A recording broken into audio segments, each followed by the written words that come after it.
환영합니다. 여러분의 마음 이곳에서 풀고 가세요. 같이 있으면 괜히 신경 쓰이고 피곤한 사람이 있습니다. 반면 아무리 오래 함께 있어도 조금도 불편하지 않은 사람이 있습니다. 처음엔 다들 괜찮아 보입니다. 하지만 시간이 지나면 답답하고 피곤하고 벗어나고 싶은 사람이 있고 함께할수록 편하고 든든하고 즐거운 사람이 있습니다.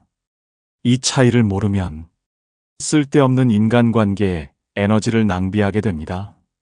반대로 딱 한 가지만 보면 이 사람이 내 사람인지 아닌지 확실히 알 수 있습니다. 나를 힘들게 하는 관계는 이제 그만. 진짜 오래갈 사람을 알아보는 법, 지금부터 알려드리겠습니다. 오늘의 주제가 마음에 드신다면 구독과 좋아요 눌러주세요. 여러분의 마음을 울리는 컨텐츠로 보답하겠습니다. 첫 번째, 가치관이 크게 충돌하지 않는다. 좋아하는 음식이 다르고 취미가 다르고 성격이 다른 것은 큰 문제가 되지 않습니다. 하지만 가치관이 다르면 아무리 친한 사이라도 결국 멀어지게 됩니다. 작은 차이는 넘어갈 수 있어도 가치관이 맞지 않으면 언젠가 벽에 부딪히게 됩니다. 인생에서 무엇을 중요하게 생각하는지, 어떤 태도로 세상을 살아가는지, 이런 것들이 다르면 어느 순간부터 대화가 더 이상 이어지지 않습니다. 가치관이란 사람이 세상을 바라보는 기준입니다. 이 기준이 다르면 비슷한 경험을 해도 해석이 완전히 달라집니다. 공자가 말했습니다. 길이 다른 사람과는 함께 걸을 수 없다. 가치관이 맞지 않는 관계는 처음엔 잘 맞아 보이지만 시간이 흐를수록 조금씩 틀어지기 시작합니다. 예를 들어보겠습니다. 두 사람이 친구가 되었습니다. 하나는 돈보다 행복이 중요하다고 생각하고 다른 하나는 돈이 곧 행복이라고 생각합니다. 처음엔 별 문제가 없습니다. 하지만 시간이 지나면서 한 명은 돈 벌 궁리만 하지 말고 마음의 여유도 좀 가져. 다른 한 명은 돈 없이 어떻게 여유를 부려? 이렇게 대화가 엇나가기 시작합니다. 처음엔 서로 설득하려 하지만 나중엔 점점 피곤해집니다. 결국 대화는 피하게 되고 관계는 멀어집니다. 가치관이 맞지 않는 사람과 있으면 자신을 계속 설명해야 합니다. 나는 이렇게 생각하는데 너는 왜 그걸 이해 못해? 이런 대화가 반복되면 관계는 점점 지쳐갑니다. 반면 가치관이 비슷한 사람들은 같은 상황에서 비슷한 선택을 합니다. 같은 일을 겪어도 느끼는 감정이 비슷합니다. 예를 들어 두 사람이 함께 여행을 갔습니다. 하나는 새로운 경험을 중요하게 생각하고 다른 하나는 돈을 아끼는 게 중요합니다. 첫날부터 갈등이 시작됩니다. 한 사람은 이왕 왔으니까 맛집도 가고 제대로 즐기자. 하지만 다른 사람은 돈 아껴야지 편의점 가자. 이런 일이 반복되면 처음엔 참을 수 있지만 나중엔 피로가 쌓입니다. 같이 다니는 게 즐거운 일이 아니라 견디는 일이 되어갑니다. 심리학에서는 이를 가치관 정렬 효과라고 합니다. 가치관이 맞는 사람과 함께하면 갈등이 줄어들고 관계가 오래 지속됩니다. 돈을 어떻게 쓰는지, 가족을 얼마나 중요하게 생각하는지, 도덕과 윤리에 대한 기준이 비슷한지, 이런 것들은 결국 사소한 문제가 아니라 관계를 유지하는 근본적인 기준이 됩니다. 같이 웃고 즐길 수 있는 관계는 많습니다.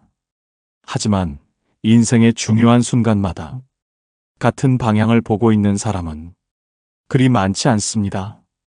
아무리 잘 맞아 보여도 가치관이 다르면 언젠가는 피로해집니다. 반대로 가치관이 맞으면 작은 차이는 충분히 넘어갈 수 있습니다.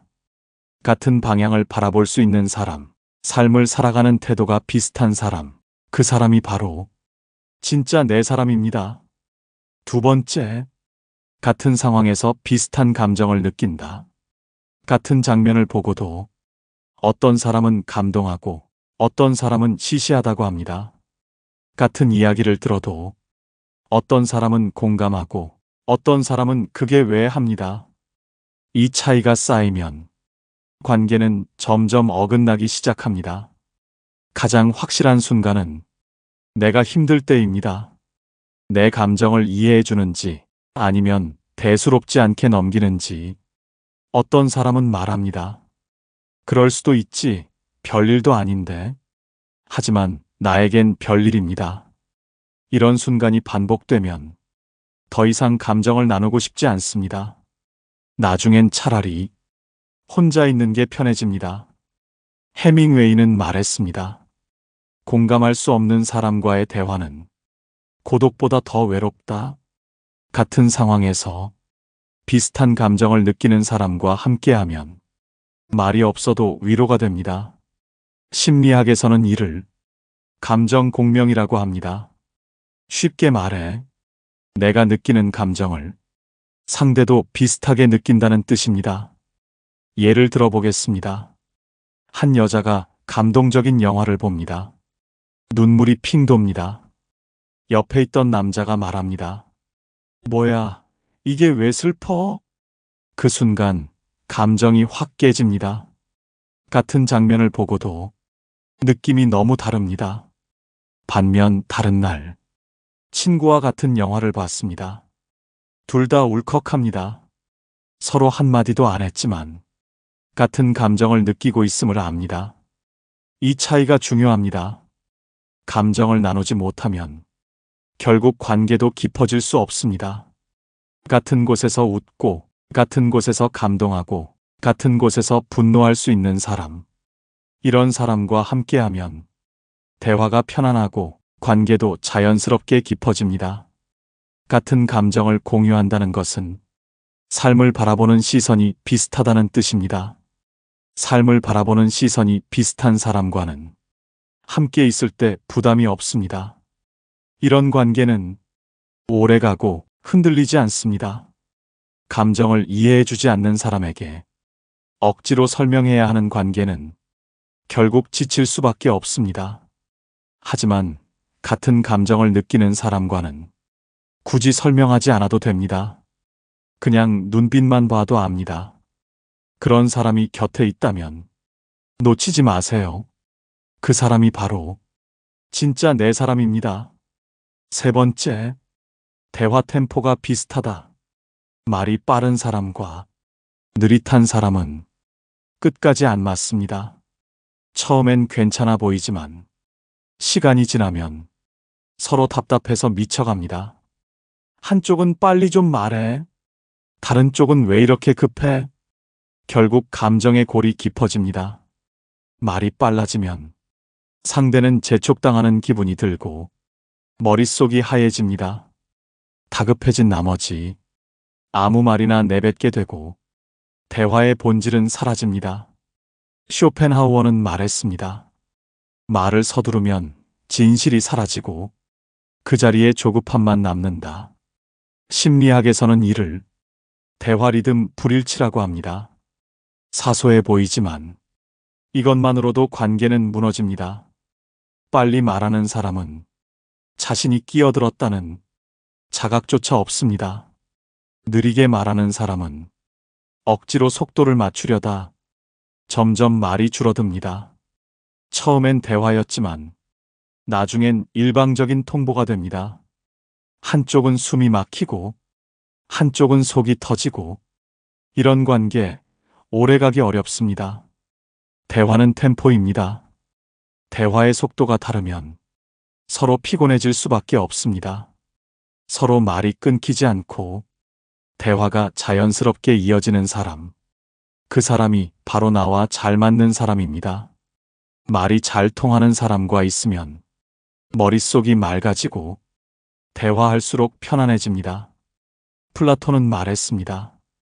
대화는 단순한 말이 아니라 두 영혼의 리듬이다.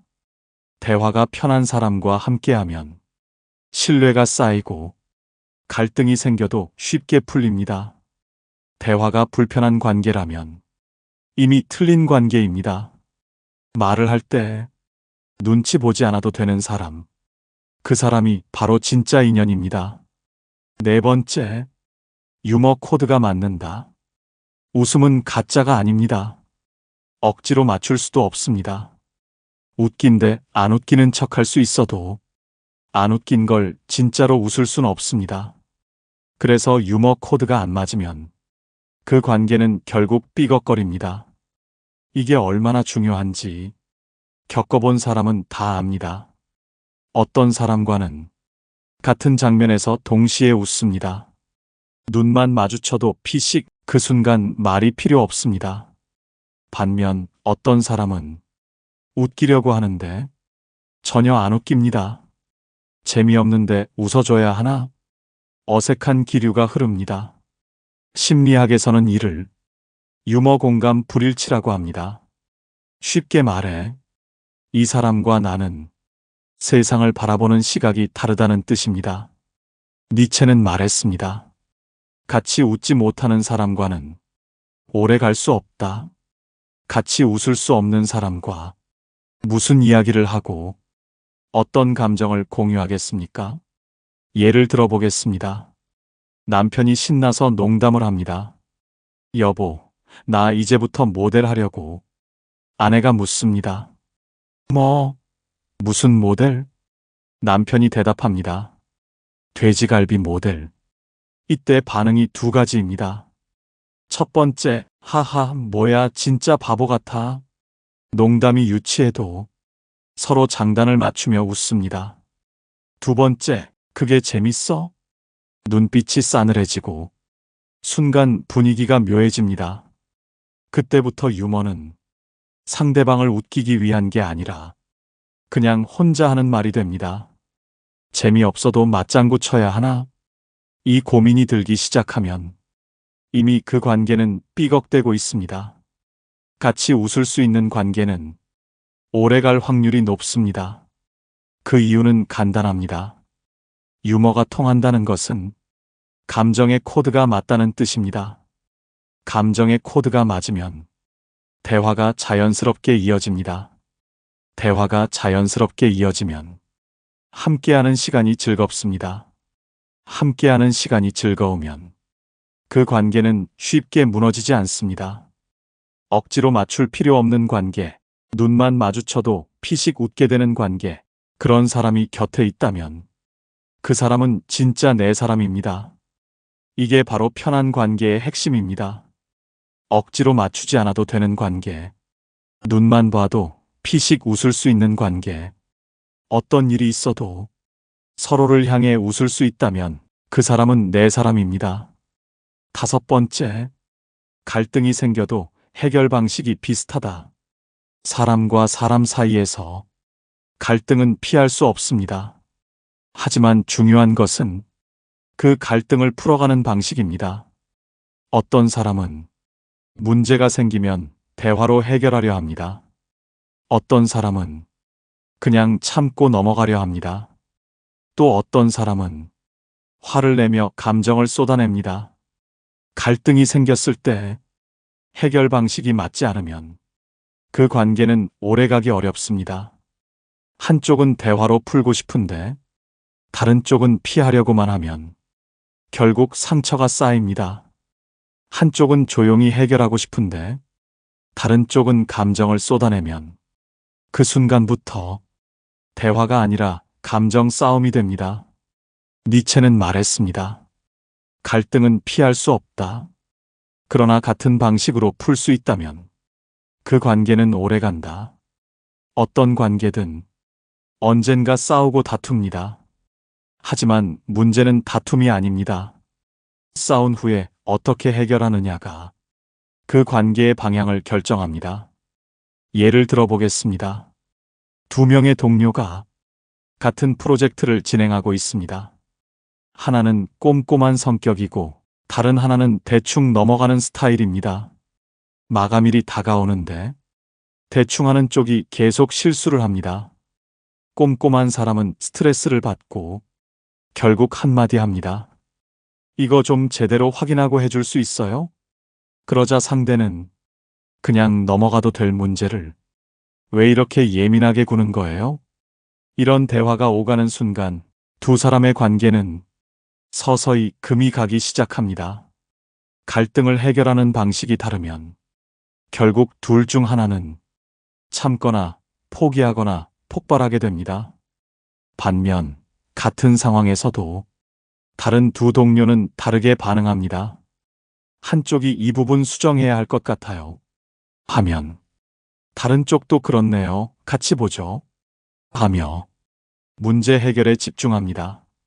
불필요한 감정 소모 없이 일을 처리하고 넘어갑니다. 이 차이가 관계를 무너뜨리느냐, 더 단단하게 만들 것이냐를 결정합니다. 심리학에서는 이를 갈등 해결 방법의 일치라고 합니다. 즉, 갈등을 해결하는 방식이 비슷할수록 관계가 오래 지속된다는 것입니다. 싸운 후 감정을 푸는 방식이 다르면 한쪽은 계속 쌓이고 한쪽은 계속 부담을 느낍니다. 갈등을 해결하는 방식이 맞으면 서로를 이해하는 과정이 더 편안해집니다. 관계가 쌓일수록 서로에 대한 신뢰가 깊어집니다. 갈등이 전혀 없는 관계는 없습니다. 하지만 같은 문제로 반복해서 다투고 해결되지 않는다면 그건 성향이 맞지 않는 것입니다. 대화로 풀어가는 사람과 회피하는 사람은 결국 끝까지 어긋납니다.